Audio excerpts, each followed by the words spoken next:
The Hard Rock Empire is on the air. We are back with a special Tuesday night edition of the Hard Rock Empire. I am Matt in the studio. Great to have you along with us. We pushed things back a couple of days due to the Super Bowl. Figured that maybe people were more interested in watching football than hearing us talk about rock, which, you know, you can do both, obviously. But to let everybody focus on that, we pushed things back to Tuesday night, but we are talking the music of January the 30th tonight as we wrap up the month of January in music on the Hard Rock Empire.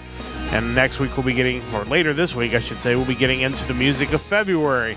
And it was a good week of music, so good stuff to talk about this week on the Hard Rock Empire. And joining me in studio is, as always, is Mike. Mike, how's it going? It's going. Yeah, you know, this is probably the one year that our show could have competed with the Super Bowl. As far as the football went, it was kind of rough watching. Some decent commercials though, so we had that going for us. Yeah, the music this week was really solid. I got to listen to a lot of it.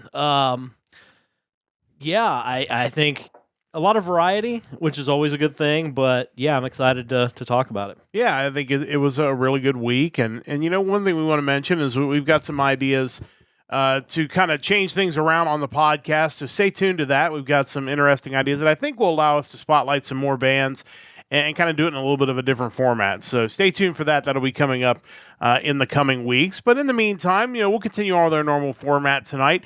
Should note that in both of the chats, you have a pinned link to join the Discord. We encourage you to do that. That's where you will be able to give us feedback on the podcast. You'll find out our streaming schedule, like when we're going to move things to Tuesday night. You can find that out in the Discord and just be a part of the community that we're trying to grow there. So please come on over to the Discord and join it. Like Mike said, it was a pretty strong week in music this week, and it's a good sign that getting to the end of January, we are kind of getting back to having full release weeks, and that's an encouraging sign as we head into the month of February. And before we get to the picks for this week, it's a good time to put the playlist that Mike puts together in both of the chats. That'll be coming up. Of course, Mike goes through and pulls a new track off of each of the albums that he pulls on his list. And again, it's for the given date, which in this case is January the 30th. And once he does that, we go through and we pick the ones that we want to spotlight on this podcast. In addition to the ones we want to spotlight on the podcast, there are often big name bands or box sets or sometimes just interesting names that show up on Mike's playlist that we like to spotlight on the edition of the podcast before we get to the picks for this week. So before we get to our picks, Mike, what do you have that's interesting this week on the playlist? Yeah, so as far as releases that were either major releases or things that I just thought were noteworthy, the Buzzcocks released a new one. English punk rock band going back as far as 1976. The playlist track on that, Poetic Machine Gun, wasn't bad. Mm-hmm. The album's Attitude Adjustment, clearly a tribute to John Cena. Can't prove that. 07 John Cena. That's right.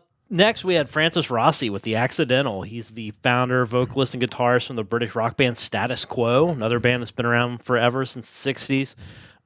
Check out the playlist track on that one, Something in the Air, Stormy Weather. Something a little different, but I really dug it. Next, we got Hanabiye from Japan with their newest EP, Hot Topic. Japanese metal electronic horror band. They got an interesting sound. That's exactly what I was going to say about them. They are different. It's not boring. Let's just put it that way. It is in your face, at the very least. Next, we had a thrash metal band from Denmark, Hellmaze, with their album Dead Flesh Rotting. The playlist track Hell in a Maze, which is fitting given the name of the band. It was really cool. You know, these guys really stood out. They would have been definitely top 5 for me this week.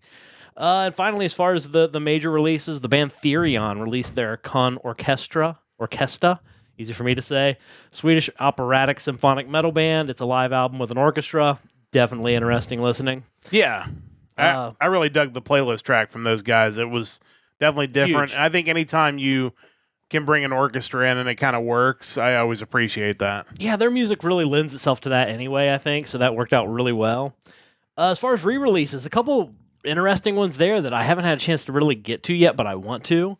One of them is DAM, Inside the Wreckage, a compilation of 2 albums from 1989 and 1991 from a UK thrash metal band. The playlist track that I found for that was really good, so I definitely want to check that out. I'm always into maybe off the radar classic metal bands. Next, we have Macaulay Schenker Group, Bad Boys, the Macaulay Schenker Group, 1987 to 1992. It's a box set including 4 albums from that era with Michael Schenker and Robin McCauley playing together, including an unplugged album from 1992. Always a fan of MSG, so worth checking out, definitely. And finally, Witch, The Hex Is On and Then Some. An 80s metal band from California. It's a compilation that includes every studio recording they did from 1984 to 1989.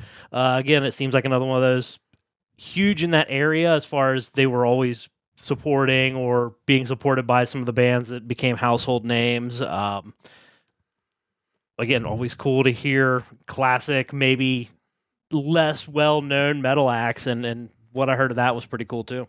Yeah, I really enjoyed that. It's always interesting to see those bands that maybe didn't get the same level of notoriety that some of their contemporaries did, but still did a really good job, had a solid career, and put out really good music. Just for whatever reason, didn't have that one big hit maybe that took them up over the top. Sometimes it's just luck of the draw, time and place, But what I heard of them, there was no reason why they couldn't have been, right up there playing on Hair Nation, on Sirius XM, but it is what it is. Yeah, that's the way it works out, unfortunately. But I guess, there's just no room on that channel, and you got all the Great White you've got to play, and, For sure. No room for Witch, I guess. It's unfortunate, but that's where we are. But, yeah, interesting stuff this week on the playlist, I think. Any interesting names this week that we didn't get to? Yeah, a couple. One of which, the first one, it's a re-release. The band is Ass to Mouth, and the album is the re-released version of Kiss Ass. Brought to you by Self Made God Records. Not necessarily my sound, but maybe that's right up someone's alley. I'm sure it is. And finally, one that I didn't think was that bad. I think it's another kind of compilation. The Chuck Norris Experiment. Yeah. They released Hot Stuff Volume 3, which has some rarities and whatnot on it. Always love bands with names like that or Tony Danza Tap Dance Extravaganza. Yeah. So absolutely, band from Sweden, hard rock. Let's do it. It was solid. What maybe didn't get to the level of I'm going to pick this band, but it was certainly, I think when you choose a name like that, there's a pressure that you've added to yourself. Like, you had better at least be decent. Yeah. Because if you suck and you took Chuck Norris's name into your band, he might show up at your house and force you to stop playing music. Yeah, you set a weird expectation for the listener. Is this going to be really awesome or totally ridiculous? It's got to be one or the other. Yeah, because I think, back to, I Am the Intimidator. Yeah. It was at times awesome and at times ridiculous, but it kind of met my expectations of both. So I think when you're going to go out on that limb, I have a level of absurdity or amazingness that you need to meet one of those two or potentially both. Yeah, I would agree with that. So, yeah, interesting stuff. Again, check out Mike's playlist. You can watch the YouTube playlist that has been pinned, or not been pinned, it's been posted in both of the chats. And check that out. But, of course, there can only be 2 picks. That's not actually true. We had 3 last week because we had the new Megadeth album. But generally, there is only 2. So it is time to get to our new picks for this week. And, Mike, as always, will kick things off. What do you have for us this week? Yeah, so for pick number 1, we are going to Whittier, California for this heavy metal band. They are Fili Bibiano's Fortress, and their newest album is Death is Your Master. Yeah, I really dug this. I don't know why it's not on YouTube Music. I thought that was kind of weird for something new, but you take for granted that so many of these things are just right there for you. They are, and it was on Apple Music. It was in different. You'll be able to find it. Yeah, and obviously you can buy it, which is always what we recommend as well. But it's just always kind of strange. But no, this was really good. Yeah, I picked this one up on Bandcamp today. It's a great album. Band includes Fili Bibiano on guitars, bass, keyboards, and backing vocals, Juan Aguila on vocals, Joey Moncaruso on drums, and Adrian Aguilar actually plays drums on one of the songs, BYOD. I was reading an interview that Metal Temple did with Fili back in 2022, and he talks about his prior band and kind of wanting to break away and having that independence to write his own music with no limitations. He talks about this band's sound and how he feels that a lot of new metal bands have an emo or post-punk sound to them, and he doesn't really think that's what genuine metal is supposed to be. he said, a lot of the praise that Fortress gets is that they sound both original yet familiar at the same time, which I definitely hear that.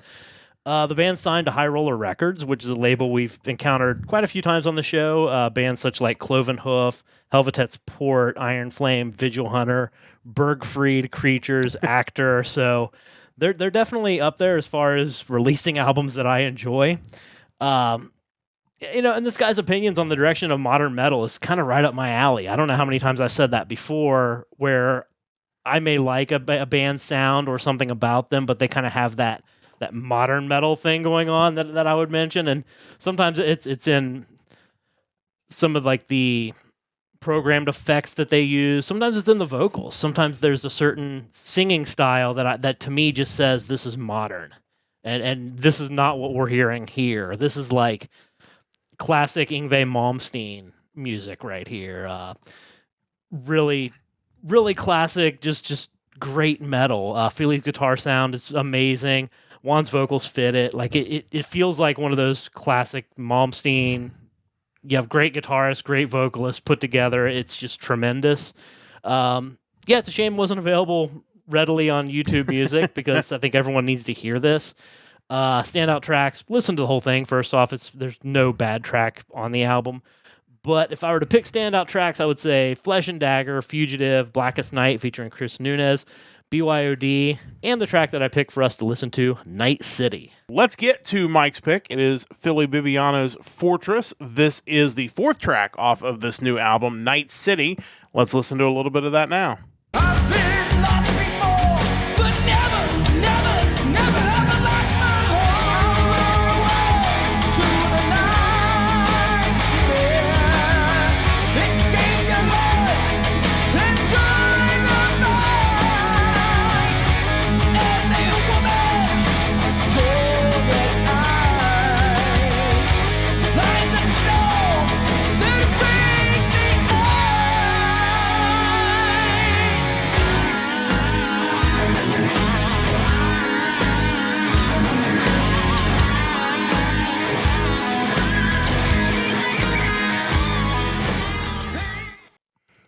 Yeah, when you made the mention of Malmsteen, that's a perfect comparison to me because you have this vocalist who, clearly is really talented and brings the music to another level. But, Bibiano and his guitar playing is really the star of the show. Yeah. And that's not to take anything away from anybody else's playing on the track, but you can tell, this is a showcase for what he can do with a guitar. But the fact they were able to, as Malmsteen did so many times, put that together with a great vocalist and great drummer and make it all kind of work and still spotlight the guitar. I mean, it like Mike said, this is a really outstanding album. I think this is one of the stronger ones we've had so far this year. So it's definitely worth a front to back listen if you're a fan of that style of music. Even the guitar tones, and then obviously the vocals as well, just lend itself to that comparison so well. And it's not a bad thing. I'll take however many albums that sound like that you want to make. Just go for it, because that's fantastic. Yeah, for sure. I will you can sign me up for that type of music all the time. But definitely worth checking those guys out. Like I said, you might have a little bit of trouble finding the album depending on where you typically look, but I definitely encourage you to find it wherever you can, because this was a really good one. Fili Bibiano's Fortress. I have a pick as well this week, and we are going to, once I get this all moved into the chat, we are going to head to Spain for my pick. We are headed to Madrid, Spain, to be exact. This is a heavy metal band from Madrid, Spain, formed in 2015. This is Rave and Fire with their track Square, or their album, I should say, Square One. This is the band's second full-length album after 2022's Sons of a Lie. The band is made up of Jaime Susana on drums, Honjo Negrete on guitars, Sara Carretero on bass, and Cele Perdiguero on vocals. A lot of 80s bands, or bands that are kind of emulating the 80s sound, the 80s vibe, a lot of them go more toward the AOR side. And while there are some AOR elements to this album, it's definitely metal, and I think that's why I really enjoyed it. The reviewer from Angry Metal Guy noted that they checked this album out after they watched Stranger Things and said that it filled the 80s shaped hole in my heart. I think that's a pretty fitting description of this. What's interesting is this band has a lot of different influences. You can tell there's definitely some more straight up metal type stuff. There's a little bit of progressive stuff, especially toward the end of the album. And you do have a little bit of melodic rock, melodic metal in there as well. I think because of that, I think there's something on this album for everybody. I think regardless of how heavy you like your metal, I think you're going to find something here that you really enjoy. Whether you're more into the metal side or maybe more into classic rock, I think this is a really strong album. I really enjoyed it from front to back. And again, I'm always a sucker for kind of those throwback albums. So this to me is a modern take on that. I think they really knocked it out of the park. Standout tracks include Dark Poison, Speed and Rave, Nightwalker, and the song we're going to listen to on the podcast, Crown of Stars. Let's check out Rave and Fire and their new album, Square One. This is the third track off of that album, Crown of Stars. Let's listen to a little bit of that now.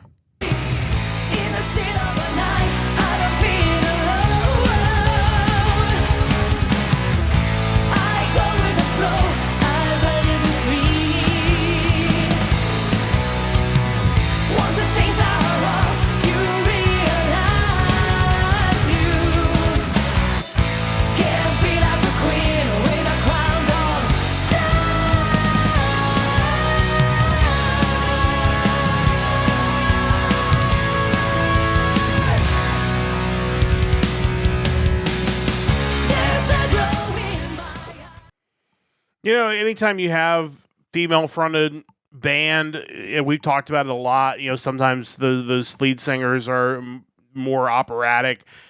This is not that case. She's very much singing rock. It's very reminiscent of, you know, almost like the hardest stuff you heard from Heart or something, where it's just really aggressive vocals, and I think that's really what ties it all together, and it doesn't take it into that operatic space. But overall, I thought this was really solid. Definitely enjoyed listening to this. Mike, your thoughts on these guys? Yeah, that was going to be my point as well, is that it's so easy to kind of drift into that symphonic, operatic vocal style, and I'm glad when a band decides to keep it within the rock spectrum, where it ends up being more like Lita Ford than Nightwish or something like that. Not that there's anything wrong with any of them, but yeah, I think it's a good wrinkle to the classic 80s hard rock sound when it's like, we're going to do that and we're going to have the female vocalist. Yeah, Lita Ford, great comparison there. I thought that really does kind of sum it up. But overall, I thought it was really good, and definitely worth checking those guys also out. Another band that's on High Roller Records. Actually, they're on a roll, honestly. Like, if you go to their website, there's the band listings, and like they have it set up on their page where it's like the logo for each band, and it's just like the ultimate like cool logo you would draw in your notebook in like 1988. Like so many just throwback metal looking band logos. So cool. And you can obviously see the two that we have on, if you're watching on YouTube or Twitch, you can see the logos of the current bands that we've chosen from this label, and they definitely both qualify for the draw it on your folder type logos. And honestly, very rarely in the metal space does a band have a logo like that and they aren't at least good. Like, you know, it's not like the Angry Sticks logos where you know what you're in for there. So definitely both of those bands, really good. Definitely encourage you to check them out. Check out more from that label as well. Clearly they're putting out good stuff. So that's our new picks for this week. It's time to get into the vault, where Mike and I will each give you a classic album to check out. And Mike has finished his trip around the world. He is now moving on to another gimmick, so I'll let you kind of introduce that this week. But a really interesting opportunity to check out some bands, and this is one that I would like to check out more of, and you're going to get a chance to kind of go way back to check out this album. So tell us about the vault this week. Yeah, so kind of stealing the gimmick you ran with a while ago. You know, there are a lot of bands and classic albums that I probably should have listened to and never did. Obviously, early on, a lot of these are going to be well before my time, so I can't really be blamed for it. But that doesn't change the fact that I want to get acquainted with just what are, if someone were to like give you a list of 100 must-listen to albums, I think some of what I'm going to pick are going to be a part of that. And just like you did starting at the year 1969, I'm not going with Chicago Transit Authority, although that is a classic. I am going a different direction, but first off, it's worth noting just how many ridiculous bands debuted in 1969. Obviously Chicago Transit Authority being one, but Led Zeppelin, like their first album debuted in the U.S. in 1969, and their second one, oddly enough. From like a prog standpoint, you have Genesis, from Genesis to Revelation, came out in 69. Yes's debut album in 1969. Other classic rock acts, Alice Cooper started in 69, so did Elton John. We had, Blind Faith, Mott the Hoople, just so many acts that went on to be huge. And I thought this would be a great opportunity to pick an album that both has an iconic cover and I know is just hugely influential in the prog space. So for 1969 and my trip through the years, we are going with King Crimson and their album In the Court of the Crimson King. Yeah, hopefully you can see the album cover on our video feed because it is one of the all-time most recognizable album covers you'll ever see. Absolutely. So, getting into this album, it's the debut album from the English progressive rock band. Again, like I mentioned, just one of many just huge releases that year. The first thing you do when you look at this, you see the cover and you're like, this is insane. What is this? It's kind of this off-putting giant face looking like maybe it's screaming. I'm not really sure. Through Wikipedia, I found out that Barry Godber, a computer programmer and a friend of the songwriter of the band, Peter Sinfield, is the one who painted it, using his own face in the mirror as a model. Wow. Sadly, he died shortly after the release. I think he was only in his 20s, but making this the only painting he ever did. Robert Fripp, the only constant and original member left in the band, actually owns it. He's the guitarist for the band. He owns the painting now. The rest of the band on this album, like I mentioned, Robert Fripp, electric and acoustic guitar, Ian McDonald, alto saxophone, flute, clarinet, bass clarinet, vibraphone, Mellotron Mark II, reed organ, piano, harpsichord, co-lead vocals, and backing vocals. Greg Lake, lead vocals, co-lead vocals, backing vocals, and bass guitar. Michael Giles, drums, timpani, and backing vocals. And Peter Sinfield, lyrics and illumination. Of course. Because if you're putting on some sort of over-the-top prog show, you need someone doing the illumination. Yeah, absolutely. I didn't realize that Ian McDonald was also a founding member of Foreigner. He played on Foreigner's debut album as well as Double Vision and Head Games. Sadly, he passed away in 2022 from colon cancer. Obviously, Greg Lake left King Crimson in 1970, joining up with Keith Emerson and Carl Palmer to form the supergroup Emerson, Lake, and Palmer. So no shortage of crazy talent with this band, which we already kind of knew. I had a feeling getting into the album might be a bit of a challenge. It wasn't going to be entry-level prog type stuff, but honestly, it wasn't until track 4, Moonchild, where I thought the album kind of went out in left field. That's also the longest track on the album at over 12 minutes long. There's this part both fairly early and at the end of the first track, 21st Century Schizoid Man, that reminds me of the music that plays in the SNES game ActRaiser when you're about to enter a level where the game goes from being like a sim type game to a side-scrolling action game. I don't know if it was intentionally inspired from King Crimson, but certainly wouldn't surprise me. Track 2, I Talk to the Wind, has more of a folksy prog rock thing going on, really kind of highlights the harmony that these guys have and just their vocal prowess. Track 3, Epitaph, kind of a sorrowful sound, but a huge chorus. Track 4, Moonchild, the song's fine, but like about halfway through, it's just, they kind of get lost in the weeds. Like, feels like a lot of just random notes and drum fills. I'm sure there was some rhyme or reason to that or method to the madness, but still, maybe a little longer than I needed it to be. And then finally, track 5, The Court of the Crimson King. It's clearly the main event of the album. Gets to the chorus pretty quickly. Just, it feels really important as you listen to that track, more than anything else on the album. I wonder as I listen to it just how many bands have been inspired by King Crimson. There's this acoustic guitar that plays behind the verses leading into the chorus that you just think of Metallica's Call of Cthulhu or Megadeth's Win. Like, it just has that kind of haunting like thing going on. So you got to think a lot of metal bands go back to this and draw inspiration from it, on top of just all the progressive rock acts over the years. Overall, this album's incredible. While Moonchild might be a bit long, I wouldn't skip it. Just listen to the whole thing. I think it's one of those albums that I would want the vinyl to just throw it on and let it play. I listened to it like 2 times in a row while working today, and work was a little chaotic, but definitely made the progress. It made the day work a little better, I guess, for lack of a better way to put that. The version of it that I did listen to, though, was the YouTube version that the band uploaded, which included some bonus tracks, including 21st Century Schizoid Man radio version. I Talked to the Wind duo version, and A Man in the City live at the Fillmore West. Kind of funny to think there's a version of any of their songs that's the radio cut. Like I don't know what kind of radio play King Crimson got, but yeah, if this is any indication of what this trip through the years is going to be like, it's going to be a blast because this album is pretty amazing.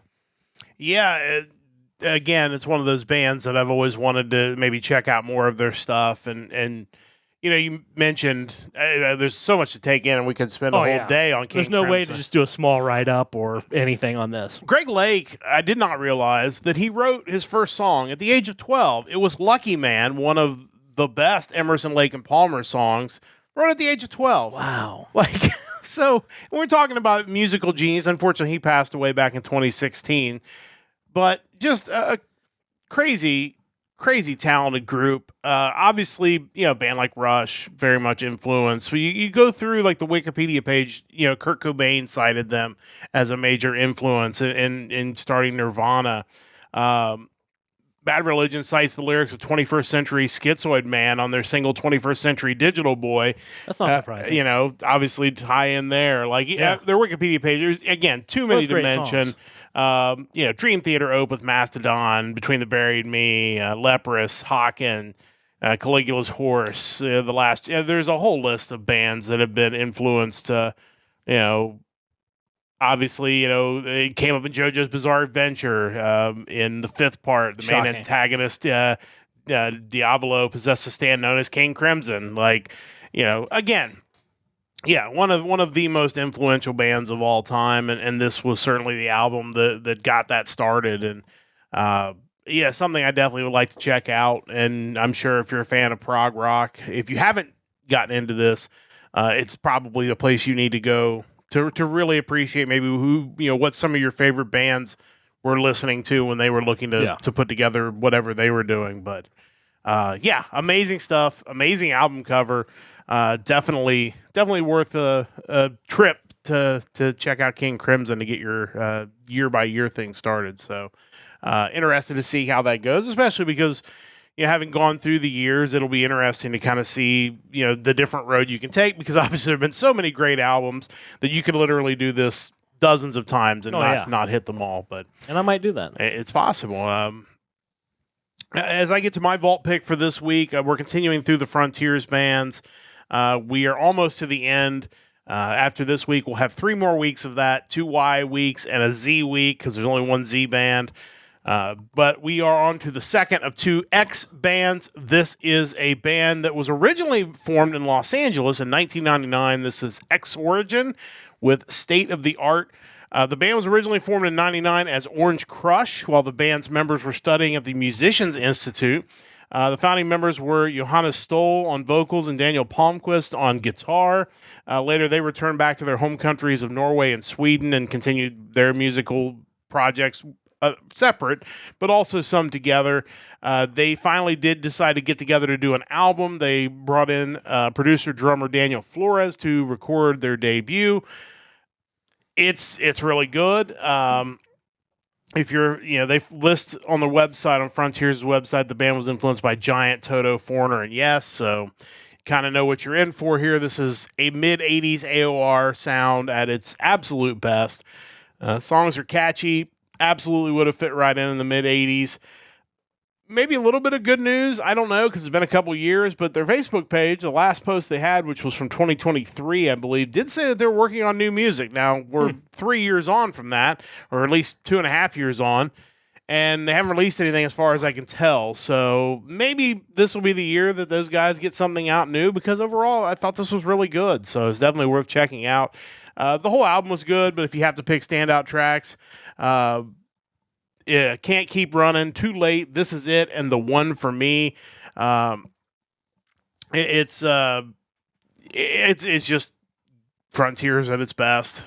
Talented musicians that have found a way to do something awesome. So definitely would love to hear more from these guys. The next 2 weeks, there are only 3 Y bands that Frontiers lists, and one of them is Yes. And I have a feeling that I'm going to revisit Yes as I get into other gimmicks, so I'm going to put them aside. Next week, we're going to get into the one Frontiers release. It appears from the band Y&T. Oh. They have an album called Face Melter. We're going to be checking that one out next week.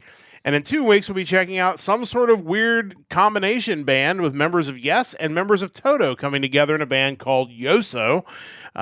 So we will check that out. And then there is one final band in 3 weeks, 3 weeks, the band Zion. And I don't even have a link on their page for them. So hopefully I can find an album for those guys, but that'll wrap up Z. But again, the Frontiers thing's been fun because it's been a chance to go through some of these bands. I picked them so often, especially in the early part of our podcast, that it was just kind of interesting to see what was out there. And this is another band that's just a random couple guys that they put together and they released something. And unfortunately, to this point, haven't done anything else. But maybe we'll get something else from them sometime in the future. Yeah, it's a shame, really, that media's consumed the way it is nowadays. I think a label like Frontiers would do really well with. I remember back in the day at FYE or whatever it was before that, they would have these like metal compilation CDs that they would sell. I can't remember what label it was that did that, but I feel like that's something Frontiers could have done in another era because they have so many acts and so many albums. Just kind of that random compilation. Like here's, Metal Massacre 28 or something like that, just as a way to kind of get you acquainted with some of the acts. I think that would have been really cool, but yeah, there's just such a wealth of music on that label. Yeah, it is. And maybe somewhere down the road, we haven't talked about doing this, but Mike has mentioned there are several other labels that we have kind of leaned on pretty heavily during this podcast. There could be another label that I just take and go through their bands and do something similar, but Frontiers was the obvious first pick, and it's been good. It's been really interesting, and we'll finish it off in style over the next 3 weeks, and then got a couple of different ideas for future Vault gimmicks that we'll jump to after that. And again, as I mentioned in the open, and apologies for some technical difficulties earlier, but we have some plans to maybe kind of change the format of the podcast, so stay tuned for that. That'll be coming up. It's all going to be country music from now on. It is. That's how we're going to start in the vault. I'm going to start 1990s country, but no, it's. I think it'll be a way to welcome Brandon. First time chat. Welcome. Great to have you. And also, Brandon's doing great work on YouTube as well. We need to at some point share his YouTube link. Doing some really cool stuff. But I think the plan is to be able to actually share more music and more new releases with you in a different format. So stay tuned. We'll be working on that coming up over the next few weeks. You'll see it soon, but I think it's going to be something that I think will allow us to spotlight even more bands and hopefully kind of change the way we do things on the podcast. So just all in the works. Make sure you stay tuned because we'll have more information on that in the Discord, on the podcast, on social media as well as we go forward. That's going to wrap things up for this edition of the Hard Rock Empire. So glad you've joined us once again. We'll be back in our normal time, 7 o'clock Eastern time on Sunday this week. It'll be the music of February the 6th, I believe we've got coming up this week. So make sure you join us for that coming up on Sunday night, 7 o'clock Eastern. And Brandon mentioning Genesis starting in 1969. Yeah, 1969 was such a huge year for music. And definitely encourage people to go back and check out my review of Chicago Transit Authority because that, to me, is still one of my favorite all-time Chicago albums. Definitely different than their mid-'80s hits. But anyway, big thanks to Brandon for joining us. We'd love to get his thoughts as we go as someone who's so into music as well, and appreciate Chris as well being here in the chat. Big thanks to Mike for all of his hard work on the podcast. Big thanks to Stove Lake Media for their continued support of the podcast, and a big thanks to you for checking us out whenever and wherever you're listening to us. We'll be back again on Sunday night, our regular time, 7 o'clock Eastern time, for another episode of the Hard Rock Empire. And until then, don't forget to join the Empire, the Hard Rock Empire.